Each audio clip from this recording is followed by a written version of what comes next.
Hello, सभी को नमस्ते। मैं आपका लखन योगाचार्य। आज मैं आपके लिए लाया हूँ कपालभाति और कपालभाति के फ़ायदों के बारे में आज हम जानेंगे। कपालभाति कैसे करते हैं हम जानेंगे और कपालभाति में क्या क्या सावधानी बरतना है हम ये जानेंगे। तो सबसे पहले हम ये देखते हैं कि कपालभाति में क्या क्या सावधानियाँ रख सकते हैं और कपालभाति क्यों करना चाहिए और कैसे करना चाहिए। ये कपालभाति का अर्थ होता है चमकने वाला मस्तक। यह षटकर्म का एक अभ्यास है। यह मस्तिष्क के आगे वाले भाग में प्रकाश स्पष्ट लाता है। इसे कपाल शोधन भी कहा जाता है। आज हम कपालभाति को समझते हैं। देखिए, जब हम नोस्ट्रल से ब्रीथ लेते हैं, एक साइंटिफिकली तरीके से हम समझेंगे। जब हम हमारे नोस्ट्रल से ब्रीथ लेते हैं तो ये ब्रीथ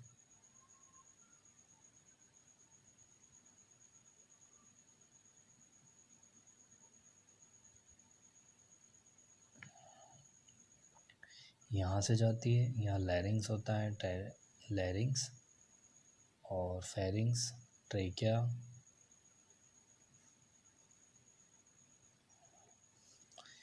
देखिए यहाँ से सांस यहाँ पर जाती है, नोस्ट्रल से होती हुई यहाँ कुछ फिल्ट्रेशन होता है, नाक के यहाँ पर फिल्ट्रेशन लगा रहता है, मुंह से जाती है सांस तो फिल्ट्रेशन नहीं लेता है। इसलिए बोलते हैं कि कपालभाति हमेशा हमें नाक से करना चाहिए। तो जब हम सांस लेते हैं तो यहाँ पर आता है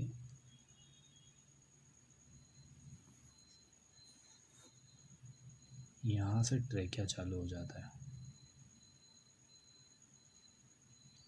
ट्रेकिया चालू हो जाता है,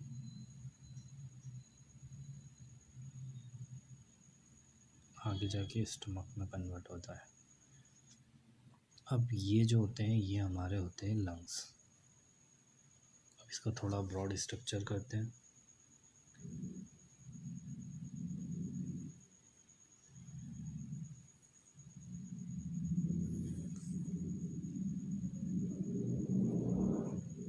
ये होते हैं हमारे लंग्स।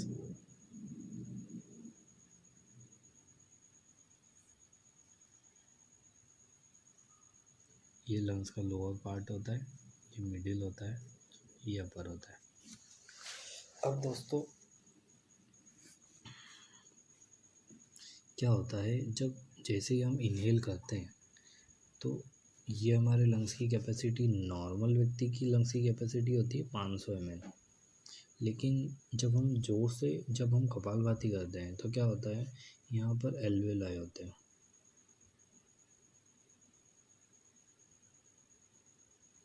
ये बहुत छोटी इकाई होती है, इसके अंदर एल्वेलाई होते हैं हज़ारों लाखों की संख्या में। यहाँ ब्लड ब्रेन बैरियर होता है, यहीं एल्वेलाई के अंदर जो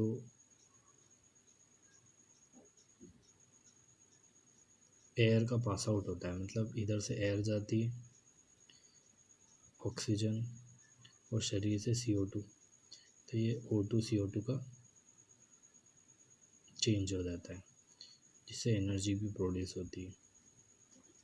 ये होता है। अभी एल्वेलाई बहुत सब संख्या में रहते हैं, बहुत सारे एल्वेलाई तो ऐसे कैसे रह जाते हैं। लेकिन जब हम कपालभाति करते हैं दोस्तों, तो कपालभाति के अंदर क्या होता है, कपालभाति के अंदर जब आप श्वसन लेते हैं तो फोर्सली श्वसन अंदर आती है और दोनों लंग्स की तरफ भरने लग जाती है और फोर्सली बाहर जाती है।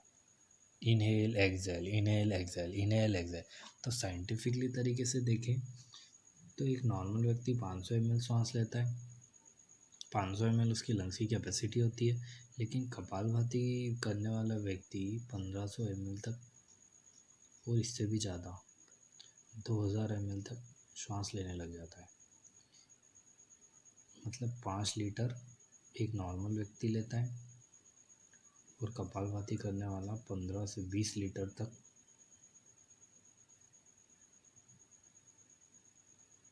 ऑक्सीजन ले सकता है।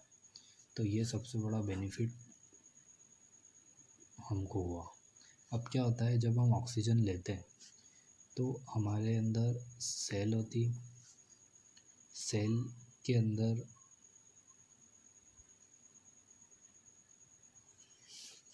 जितनी ज़्यादा ऑक्सीजन जाती उतनी ज़्यादा सेल्स यंग रहती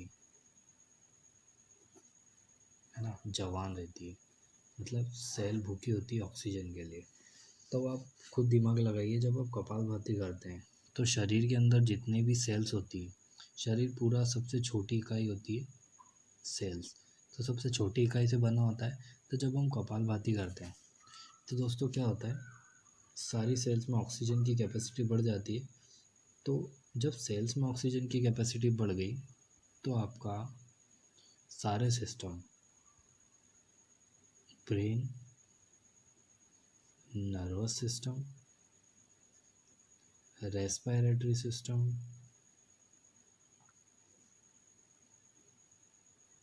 श्वसन तंत्र, इम्यून सिस्टम,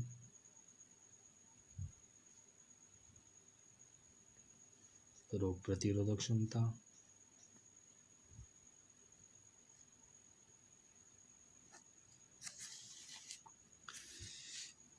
और डाइजेस्टिव सिस्टम। तो दोस्तों जब नर्वस सिस्टम पे काम होता है तो यहाँ पे न्यूरॉन्स होते हैं। ऐसा कहा जाता है कि व्यक्ति अपने ब्रेन का सिर्फ 2% से 3% यूज़ करता है। अगर जीनियस 3% यूज़ कर लिया तो जीनियस बन जाता है, और कुछ साइंटिस्टों ने 5% तक भी यूज़ किया है। तो जब हम कपालभाति करते हैं तो न्यूरॉन्स के बीच ट्रांसमिशन जो रहता है फास्ट हो जाता है, जिससे क्या होता है, मेमोरी पावर बढ़ती है।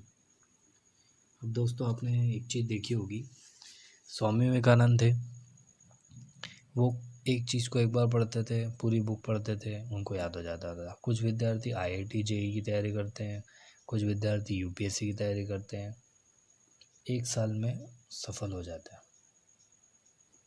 कुछ 5 साल में भी नहीं हो पाते।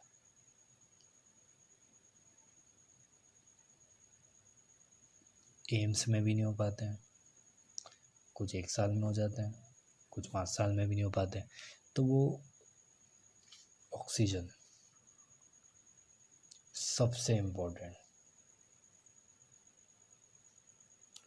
जब यहाँ एल्वेलाई में ऑक्सीजन जाएगी तो ऑक्सीजन और CO2 का ट्रांसमिशन फास्ट होगा। फेफड़े के थ्रू यहाँ पे हार्ट होता है, यहाँ से धमनी शिराओं से होता हुआ यहाँ पर आपका हार्ट के अंदर ये सब चीज़ें जाती हैं। 4 चैम्बर होते हैं, जितना ज़्यादा ऑक्सीजन जाएगा, ऑक्सीजन CO2 निकलेगा, उतना कार्डियोवैस्कुलर सिस्टम आपका काम करेगा।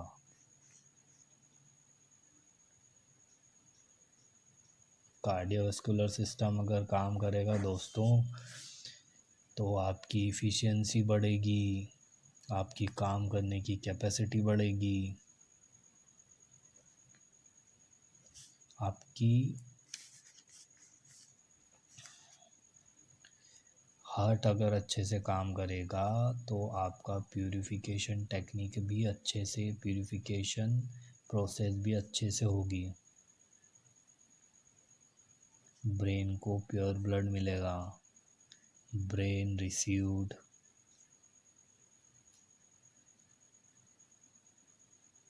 Pure blood, brain receive pure बढ़ेगा तो आप अच्छे से decision take, fast decision take, right decision.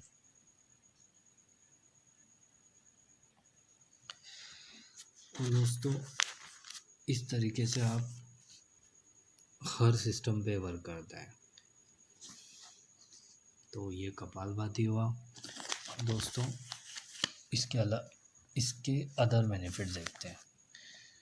जब आपको ब्लड फास्ट होगा, ब्लड प्यूरिफिकेशन की प्रोसेस फास्ट होगी तो क्या होगा,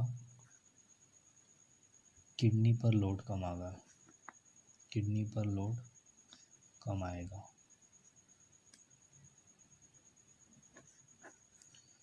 किडनी में क्या होते हैं, नेफ्रॉन होते हैं जो लाखों की संख्या में होते हैं।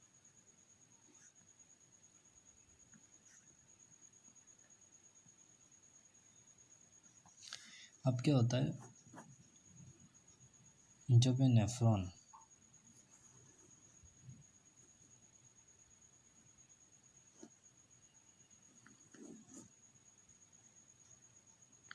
काम करते हैं तो ये वेस्टेज प्रोडक्ट को बाहर करते हैं। अब वेस्टेज प्रोडक्ट में क्या हो गया, मृत cell, bacteria, virus, medicinal extract, then come to blood, pure blood sent to heart. अब जब आपका हार्ट अच्छे से फंक्शन कर रहा है, जैसा हमने उधर बताया था, अच्छे से फंक्शन कर रहा है, तो ये सीधा ब्लड को पहुंचा देगा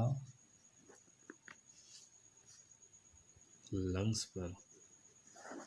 अब लंग्स पर असर होगा कपालभाति का। जब ऑक्सीजन अच्छा मिल रहा है तो CO2 भी अच्छा इधर जाएगा। दोस्तों ये सारी प्रोसेस आप समझिए, ये बहुत इफ़ेक्टिव प्रोसेस, बहुत इफ़ेक्टिव चीज़ें है, और ये सभी चीज़ें साथ में ही लगभग होती है, कुछ भी काम रुकता नहीं।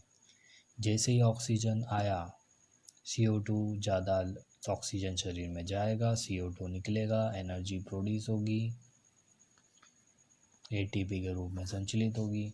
अब हम देखते हैं डाइजेस्टिव सिस्टम। यहाँ पे क्या होता है दोस्तों, यहाँ पर जो छोटी छोटी ये आंत है, इसके अंदर जो छोटी छोटी जो एब्जॉर्प्शन होता है, एब्जॉर्प्शन ये होता है विलाय के थ्रू। विलाय होते हैं लाखों करोड़ों की संख्या में। ये विलाय जब फूड को एब्जॉर्ब करते हैं तो इसके अंदर जुड़ी होती है कैपिलरी। कैपिलरी जो रहती है, तो जब हम कपालभाति करते हैं तो कपालभाति करने से पेट की मसल्स का वर्कआउट होता है। पेट अंदर बाहर बार बार होता है, जिसके कारण यहाँ की मसल्स मजबूत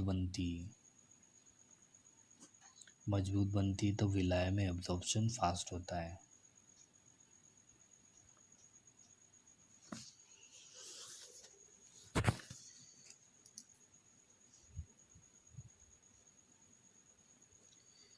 दोस्तों खाने से कुछ नहीं होता है, जब आप किसी चीज़ को खाते हो तो वो एब्जॉर्ब कितनी हो रही है ये मायने रखता है। तो कपालभाति में जब हम पेट अंदर बार करते हैं तो एब्जॉर्प्शन बढ़ता है। एब्जॉर्प्शन बढ़ेगा तो प्रोटीन, विटामिन सभी जो खाने में चीज़ें होती है वो एब्जॉर्ब होगी, वो जाएगी ब्लड में जाएगी, आपको मिलेगी एनर्जी। ब्लड जाएगा प्यूरिफिकेशन के लिए,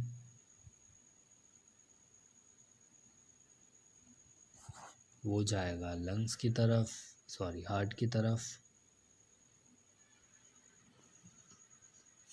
हार्ट भेज देगा उसे लंग्स की तरफ।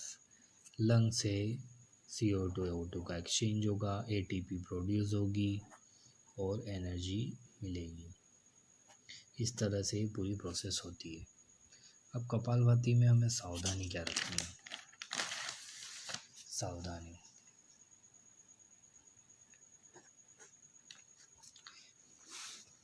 दोस्तों कपालभाति में हमें सावधानी ये रखना है कि हाई BP वाले ना करें,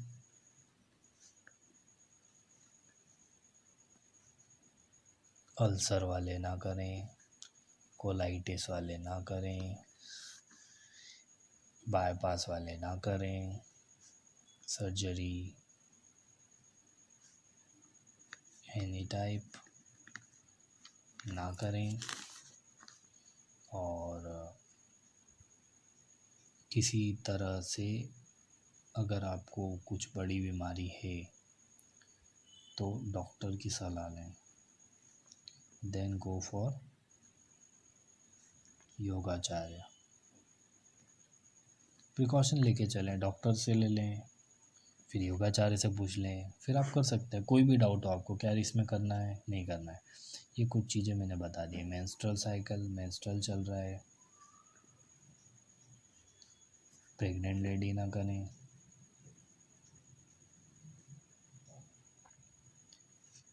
और जिनका हाई बीपी वो ना करें, अल्सर वाले ना करें। तो आप एक योगाचार्य की सलाह लें, उसके थ्रू आप कर सकते हैं। तो दोस्तों, कपालभाति में ये चीज़ें, कपालभाति किया कैसे जाता है। कपालभाति में सबसे पहले आसन लें, प्रोसेस सुखासन, वज्रासन या कोई भी कंफर्टेबल आसन। Then spine should be straight रखें,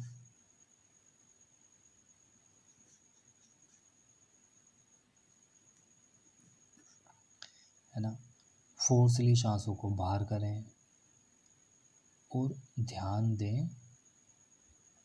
दें श्वासों को बाहर फेंकने में।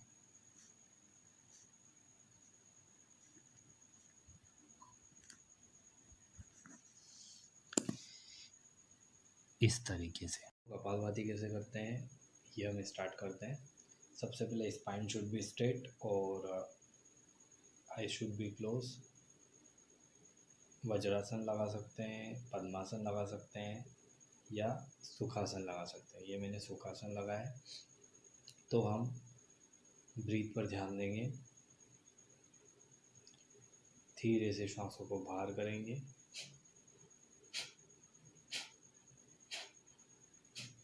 स्ट्रोक बढ़ाते जाइए, स्पीड बढ़ाते जाइए, इस तरीके से।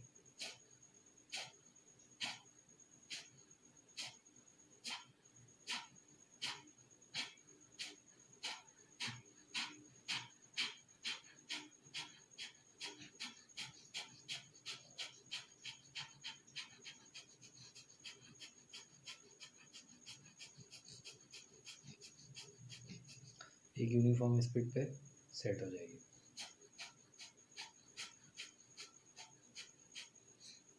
मेरे पेट पर ध्यान दीजिए दोस्तों। हमें हमेशा श्वसन छोड़ने पर फोकस करना है, लेने पर नहीं। ये पेट देखिए, इस तरीके से पेट होना चाहिए।